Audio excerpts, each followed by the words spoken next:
Dwayne "The Rock" Johnson is a guy known for being a protector, everybody's big brother or cool dad, and most importantly, an action movie star. He's shown his locomotive power by beating up armies of bad guys. He's leaped off tall buildings in a single bound. He's demonstrated his speed in the Fast and Furious franchise. In his movies, he's done everything except fly. Well, all of that is about to change. Except that while this time he can fly, he's not exactly a hero. He's his own thing. He's Black Adam. I'm Ronald Young Jr., and I'm leaving the theater.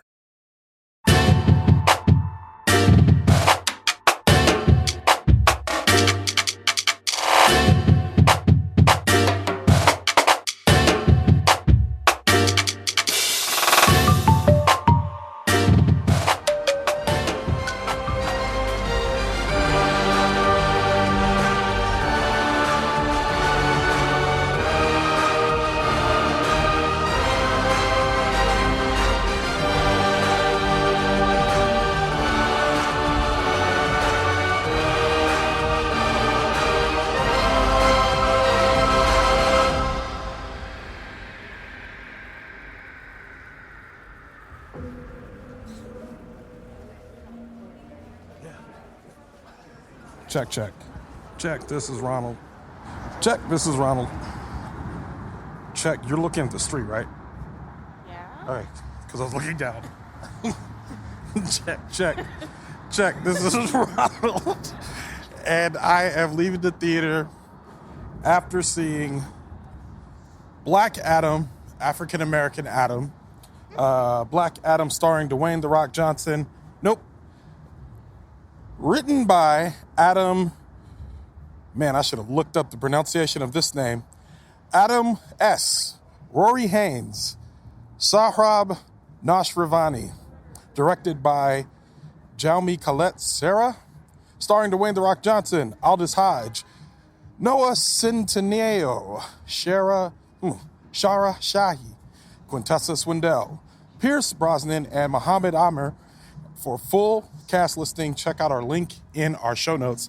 I am not here by myself. I am here with Diana Veiga. Hello. It seems like DC has been trying to fight back for years now to be as good as Marvel.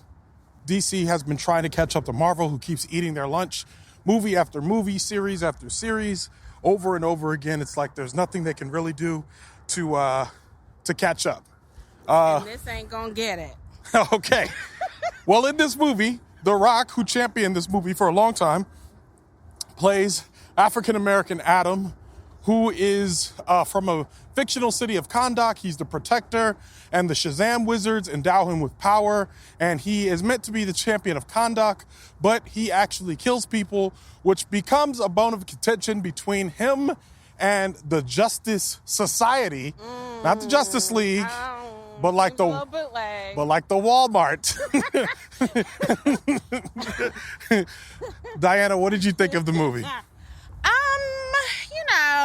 We can stand here. Oh, I'm not a superhero movie aficionado, so I thought it was okay. It wasn't great. It was, wait a minute. Eye candy wise, amazing. The Rock, Aldis, Hodge, and Brosnan looking like a zaddy. Storyline, though, could use some work. I agree. I think the movie was, we could walk this way. I just knew that you weren't going to be able to stand still, and I would do you be able to walk and talk into the bike at a normal rate so we could walk down here to the water. I agree. I think this movie was just okay. What, are you okay? Okay, we're in D.C., near Georgetown, where there are a lot of rats. But look at us get a nice little view. No, we're going to stand. Yeah, there we go. All right, so I would say this movie was mid. Yes, I would agree. And I think the biggest issues that I had with it was that, one, there were all the There were all the parts of a much better movie in here, but it seems like they just put them in the wrong order. And I think a lot of that had to do with the fact that this was The Rock's passion project. Because if it hadn't been, this would have just been a Justice Society movie that introduced Black Adam, and then the next movie would have been a standalone Black Adam movie. But the idea is that they were setting forth in the beginning, right when you turned to me and said, I don't know who I'm supposed to be rooting for. I did say that. I was confused. Right at that moment, I realized that they were juggling way too big ideas for what they needed to accomplish in this movie. Now, when I say that, I mean like there's an oppressive regime that's taking over an entire country, and the Justice Society shows up to take care of another threat while ignoring the oppression that's happening in the middle of this country, which was completely wild. Right. So and they got called out on that. Yeah, and it was good that they did, because if they didn't, I would have thought this movie was like completely missing the point. Right. I think they were trying to do a whole what is a hero, like, through line of it. I saw where they were going with it, but like you said, it was way too many elements, which is why it was too long. Yeah, it was. Oh, and this movie runs at 2 hours and 4 minutes. And you're right, it is too long. It does not need to do all that. Especially for a movie that at the beginning, it is a spinoff of Shazam. A lot of people don't know that. It's a spinoff of Shazam, and it should have been, and The Rock should have been introduced in the first Shazam movie, but The Rock decided that Black Adam needed his own movie. Which is wild, because even Black Panther started in a different movie. He started in Captain America Civil War. And it was a great introduction. We all loved it, and we all came out for Black Panther. There was the lesson that they could have learned right there, because you introduce a character, we get to see him fight and in action and all this stuff. And then later on, you go back and do an origin story. To try to do all of that in one movie just felt like they bit off more than they could chew. I agree. Too much.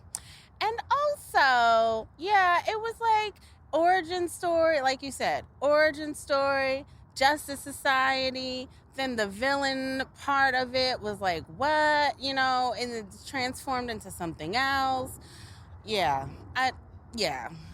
Now that you mentioned the villain, how did you feel about the actual villain of the movie? Because for a while, the bad guys were the Justice Society.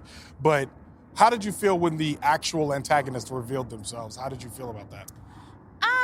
I wasn't into it, and I thought that, like you're saying, either it had to be either or, right? Like him and the villain, and that's it. But then, like you said, it was Justice Society was the villain, and that part was a little too much, and they had to resolve that, and then we get to the real villain. It was, which, as we already covered, made it longer than it had to be. So I just thought it lacked focus in that way. Now, you did... But I didn't really think the Justice Society was the villain. I mean, in the beginning, they absolutely were the villain. How you going to show up? They were the cops. They were America. They were swooping in a country that had oppression. And you ignore the oppression entirely? Because you're like, nah, this dude has too much power. We got to get him. Right. But did that make them the villains? Yes. Yes. Up until they changed their mind, yes. Okay. I just thought it made them like, I guess, okay, I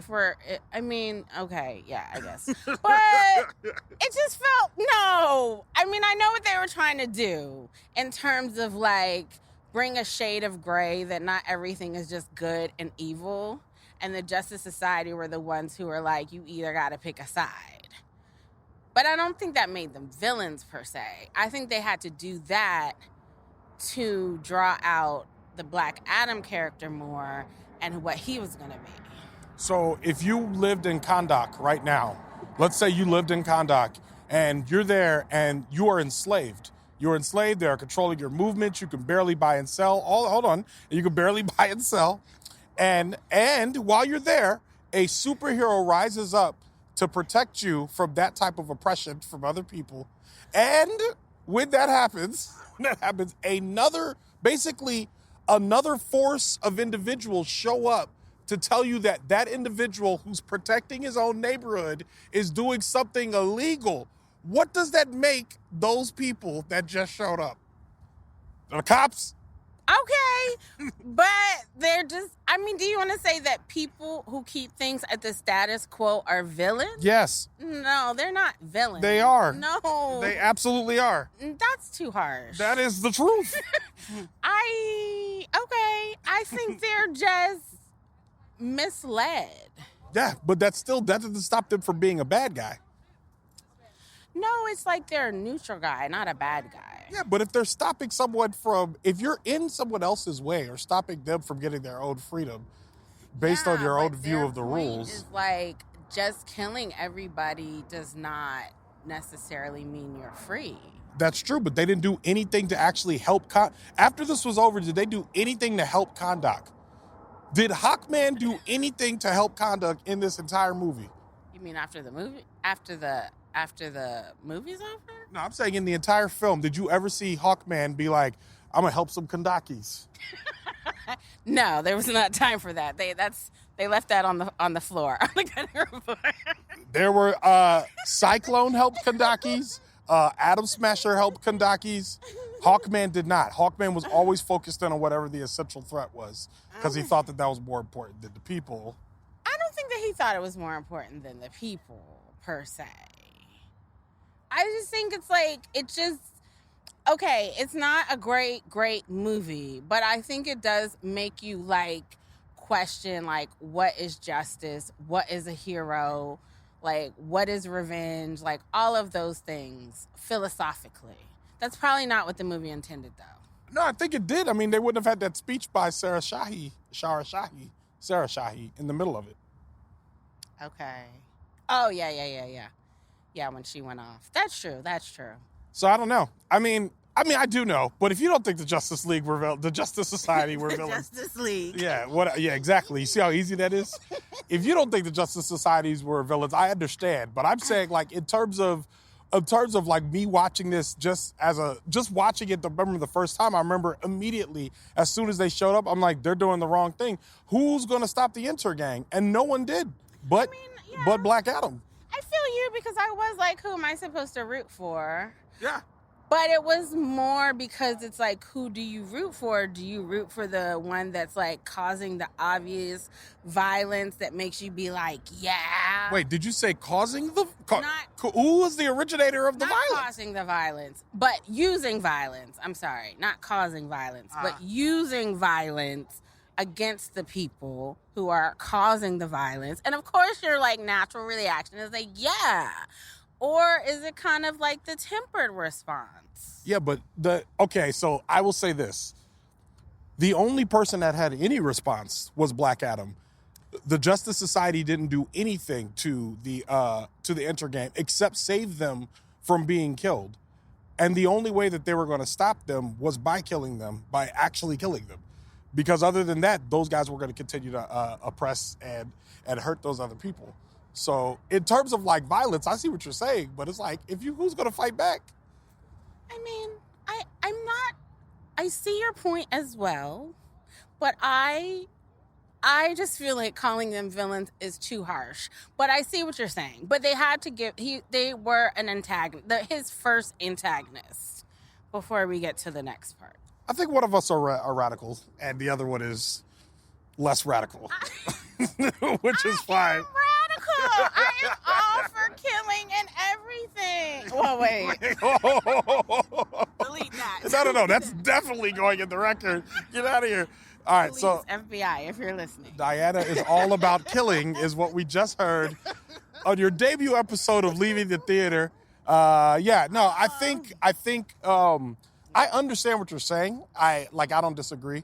Because at one point, my thing is, after she says that speech, their behavior completely changes. It had to. Yeah. It was like an hour and some change in. Like, let's get to it. We gotta come on together and like fight the power. Yeah, fight the actual bad guy. Right. You are switching your analogies. Well, with that being said, I think obviously there's a lot to think about when it comes to this movie.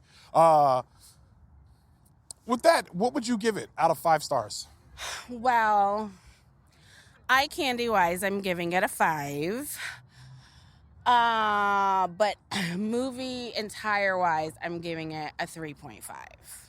Okay, so what's your final score? A 3.5. Okay. Oh, the eye candy doesn't go toward the It 5. doesn't factor. I'm just saying it helps, like when you're looking at the screen. Okay. I give this movie 2.99 stars. Wow. I think it was fine. It's almost 3. Parts of it were 3, but this is actually the second time I've seen the movie. I saw it first to prepare for Pop Culture Happy Hour, which y'all can find on the Pop Culture Happy Hour feed. And the first time I saw it, I gave it actually in my head 3 stars. This time I watched it and I realized it was a lot more boring than I thought it was. And it kind of dropped it a little bit. So I didn't exactly like this. And I don't know if I would watch it a third time.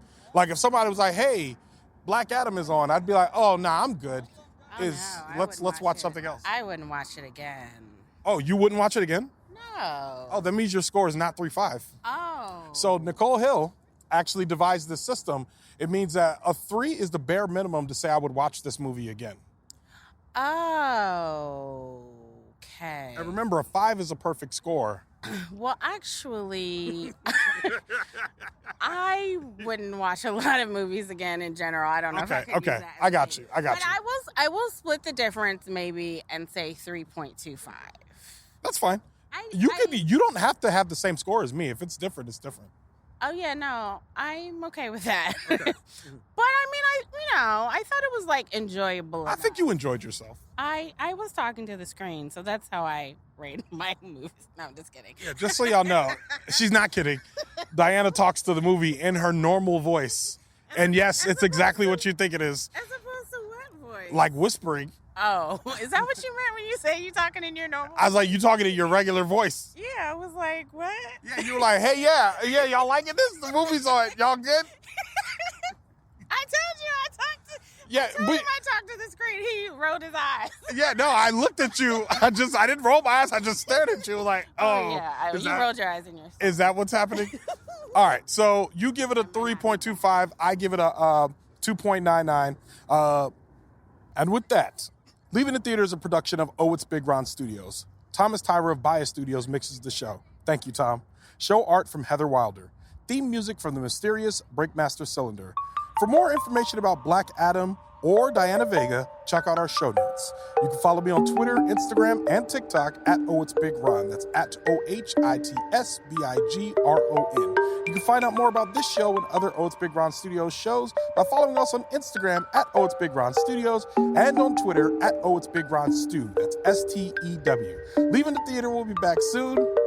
Thanks for listening. Also, thanks for being on the show. Thanks, I had a great time. I'm not here by myself. I'm here with... Diana Veiga, hello. That's not... You're too loud. Oh, I'm sorry. Yeah. All right.